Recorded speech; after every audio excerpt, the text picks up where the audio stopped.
Hi, welcome to this month's newsletter. Well, you may find it very interesting why I am here recording video.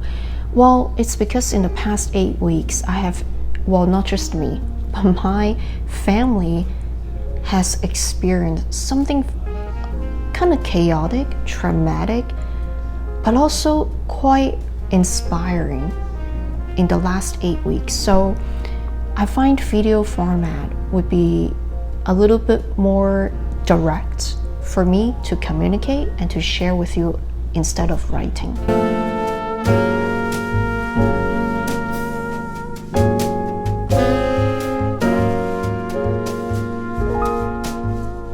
One night, our son, the youngest one, came to us. And he said his sibling was crying in the bathroom and he couldn't open the door, and he got very, very worried. And we rushed to the bathroom and we found them laying on the floor crying and doing all sort of self-harming activities in there. Unfortunately, the child didn't want to talk about it. All they wanted was to wrap all the wounds and let that be and pretend nothing happened. It was very difficult because when you're talking to teens, it's not very easy to open up. So what was really going on is we found there were 2 kids in the group chat. They were threatening our oldest child that they need to prepare to die.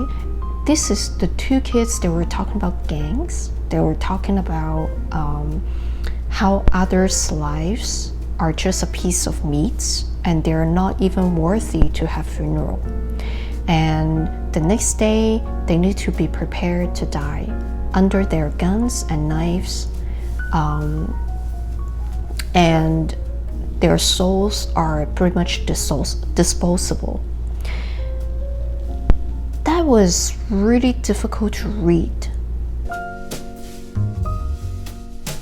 Well, now let's take a step back a little bit. Human brain is not designed to shut down. That's it, just that simple. This is our survival and protective mechanism. When it comes to neurodivergent, it's a little bit harder for us to turn off the noise. And we are very vulnerable to that. Make an example. Our oldest child who has ADHD, ASD on Asperger's side, and their high intellectual potential. Now you might think, what does it have to do with all this behavior? Well, if intelligent, they must know not to harm themselves. Actually, that's not true. People who have ADHD, it's already prone to self-talk, their noise, and external stimulation. So when it comes to at night, they don't have anything to distract them. All they have is to focus on all the 50 different noises in their head. Okay? So this is something that it's very noisy, and they can turn into anxiety at night. Second, it's ASD, including myself. We are very prone to self-sabotage, which means if there is something happen, first thing that we would think it's our own fault, because our way of thinking, our way of talking, and our way of presenting ourselves are very different than the mass. So no matter what that is, the first thing is our fault. And when it comes to intelligence, we always forget intelligence comes with curiosity. Really take a step back and think about what our oldest child was going through and trying to cope with. They found something in the bathroom and they tried to shut down the noise, and also trying to see if that really works. Okay, it's like an experiment at the same time. Well, so long story short, in the past 8 weeks, not only our child was healing, we are healing from what they have been experiencing, but also we as parents, me and my partner have been harassed by the bully's mother. Now, let's be clear. I don't want to make it as a racial issue, but unfortunately, this incident has become from a behavioral problem into a racial issue.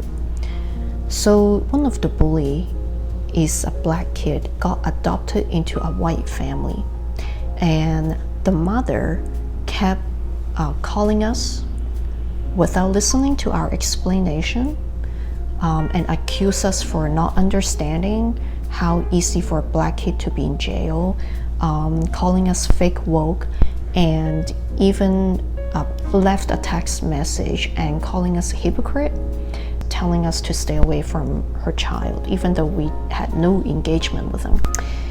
It was really disturbing, it was really frightening, and I was able to manage my own PTSD for 26 years, and that moment, it just broke everything.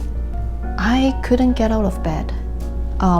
Every day, my partner and we were very afraid of stepping out of our building. We don't know if we would bump to her and what was she gonna do next. So after a few weeks of not being able to do anything, the logical side of Nicole came back to me, and I tried to analyze what's going on. A lot of times, bullies, they went through a lot of different trauma, and most of us know that. Unfortunately, they don't have the resource, they don't have a way to express it. Also, it comes from human brain. Again, human brain love to find the easy path. They don't find simple path. They find the easiest path to get rid of all the things, or trying to find the easiest path to go to the highest level. So for bullies, the easiest way for them to do is to point the finger at other people. No matter what that is, they point the finger out instead of point the finger back, because once the finger points back, they need to spend time to do reflection and some sort of painful experience that they don't want to face. Okay, so the easiest is just to dump everything to other people. I'm sure you have experienced that at work, in your daily living, or even at school. Well, not only that, it's because she's a mother. She is trying to protect her child. Okay, so I completely understand that.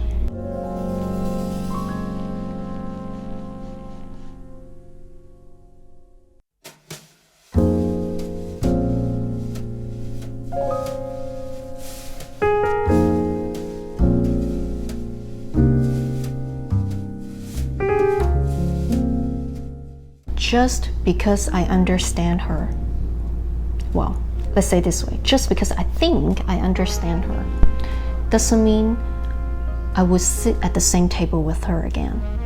And it doesn't mean I would allow them to continue bully us. Well, why I think sharing this story is important? It's because parenting, it's no fun. Okay, parenting, it's a form of growing pain. It's a roller coaster ride, and all we can do is we prepare that 50%, and another 50% is wherever the wind hits us, and then we deal with it and we learn from that. Well, just because when I mentioned there's no manual for parenting doesn't mean there's no steps or no simple thing for us to learn how to be parent. Instead of the highest level, we need to come back to the fundamental. Okay, well, why is that? You go for teeth whitening doesn't mean you don't go brush your teeth every day. Okay, So a lot of times we're trying to reach to the highest level, like what I said before. We want the easy path to be the perfect parent, raise the best kids, they earn the best trophy, but we really missed out a lot of fundamental things. Now, instead of sounding very fake woke, let's do some practice here. Let's imagine you are under a tree, the tree that has been there for so many decades, hundreds of years, or even centuries, and still standing strong. You're right next to that tree and playing kites. You're looking at that kite and you're flying, you're losing it so it can fly higher. But when it gets out of control, you're trying to pull it back a little bit.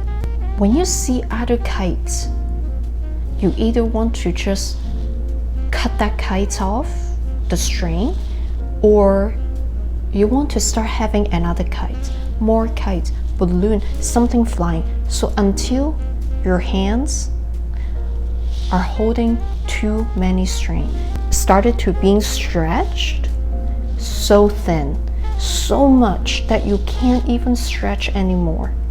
And then the rings start to come. And what are you going to do?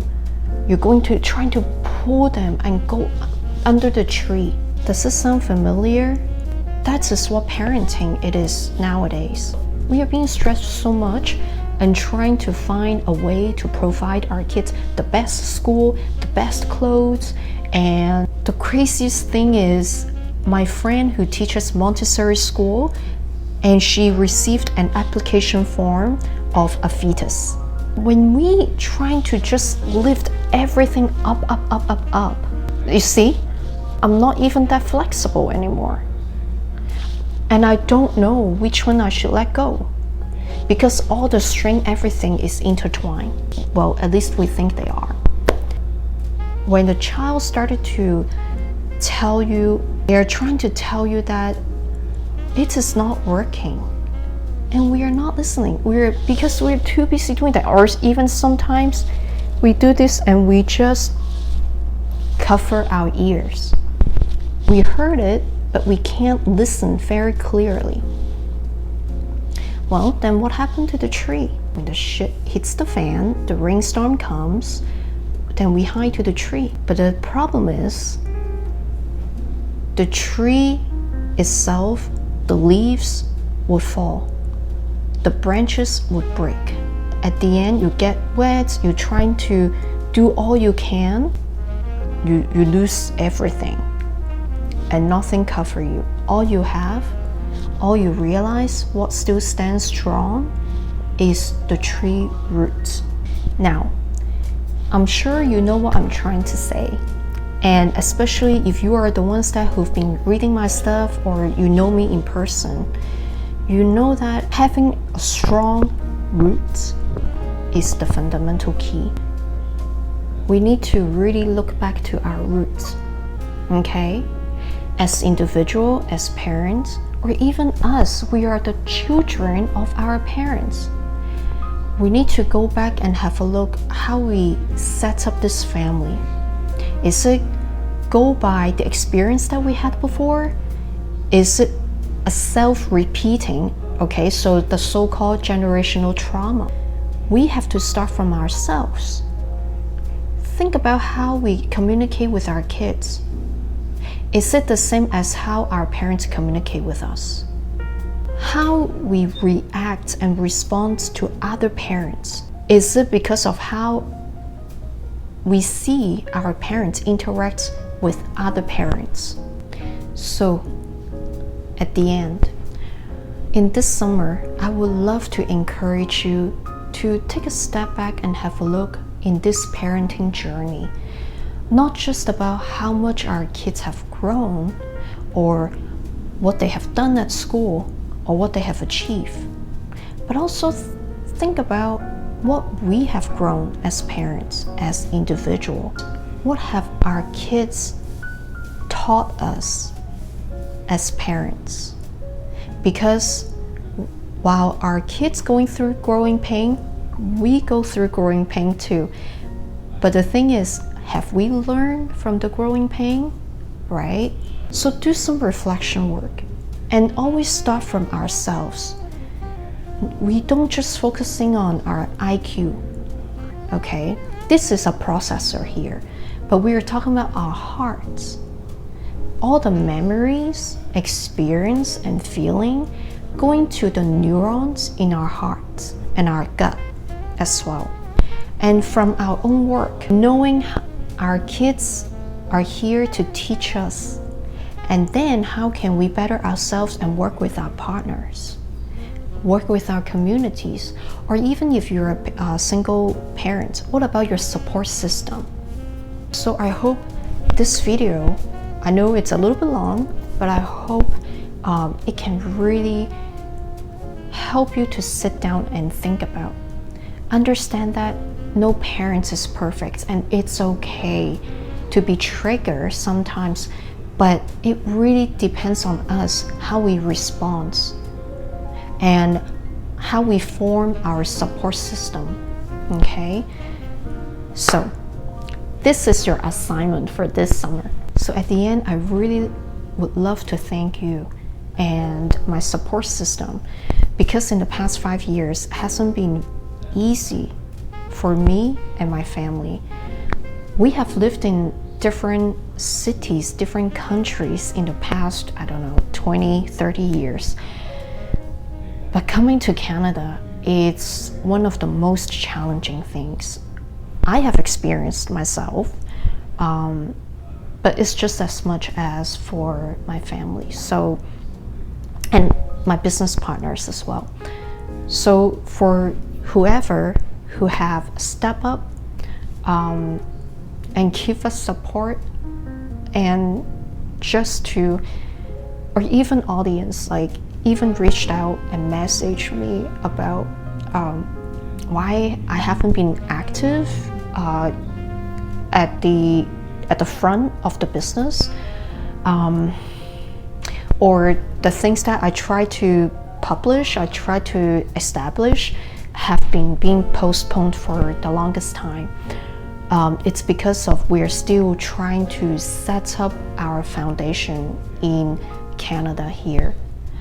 But with all that said, things are coming along, okay? And we are at the last stage of setting up our home, our office, and all the different things here. So things are coming back together. So my friends, in July and August, especially after going through this experience myself, it really helps me to refine what I'm going to do and going to put on YouTube very soon. And I would say that without this tool, I don't even know if I can still sit here and share this story with you. So I think this emotional first aid I'm going to craft will be something, or it will be something very useful in your toolkit. So with that said, take care and enjoy your summer. Remember, don't just go on vacation for escape, okay? Go on vacation for realignment as individual and as a family.